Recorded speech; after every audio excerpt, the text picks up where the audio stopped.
7600 mAh huge ব্যাটারির সাথে 32GB RAM, MediaTek Dimensity 8400 processor, 6.78 ইঞ্চি AMOLED ডিসপ্লের সাথে নিয়ে আসতেছে ভিভো আর একটি ফোন, ভিভো আইকিউ Z10 টার্বোর কথাই বলছি।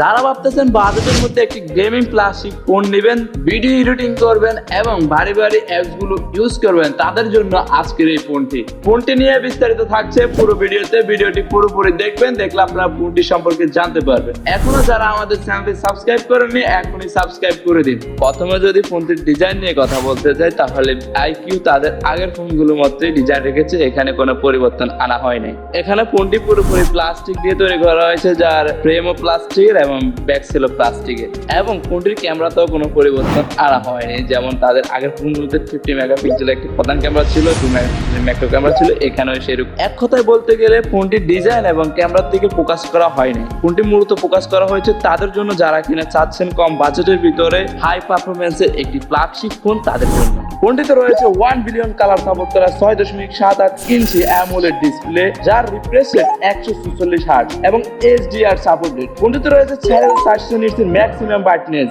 এবং ডিসপ্লেটির রেজোলিউশন 1260x2800 পিক্সেলের, যার 453 ppi ডেনসিটি। ডিসপ্লেটিতে ভালো একটা আউটপুট পাওয়া যাবে এবং অতিরিক্ত আলোতে খুবই স্পষ্ট ভিডিও দেখতে পারবেন। ভিডিওতে ভালো একটা ডিটেলস পেয়ে যাবেন, যার ফলে ভিডিও গেম খেলে এবং ভিডিও এডিটিং করে অনেক মজা পাবেন। ফোনটিতে মিডিয়াটেক ডায়মেনসিটি 8400 প্রসেসর ব্যবহার করা হয়েছে, যেটা কিনা তৈরি করেছে 4 ন্যানোমিটার প্রযুক্তিতে, যেটা কিনা Xiaomi ব্যবহার করেছে তাদের Redmi Turbo 4 ফোনটিতে। প্রসেসরটি খুবই ভালো একটি গেমিং এক্সপেরিয়েন্স দিয়ে থাকে, যেটা কিনা গেম খেলে খুব ভালো একটা পারফরমেন্স পেয়ে যাবেন। Free fire, PUBG, call duty এই গেমগুলোর মতো বড় বড় গেমগুলো খেলতে পারবেন, কোনো ল্যাগের দেখা পাবেন না। ফোনটিতে রয়েছে সর্বোচ্চ 16GB র্যাম এবং 512GB স্টোরেজ, এবং চাইলে স্টোরেজ থেকে আরো 16GB র্যাম বাড়িয়ে আপনি মোট 32GB র্যাম ইউজ করতে পারবেন। ফোনটি Android 50 Origin OS 5 অপারেটিং সিস্টেমে চলবে। ফোনটিতে রয়েছে 7600 mAh non removable silicon carbonate lithium battery, এবং ফোনটি ফুল চার্জ করার জন্য 90 ওয়াট চার্জার ব্যবহার করা হয়েছে, যা দিয়ে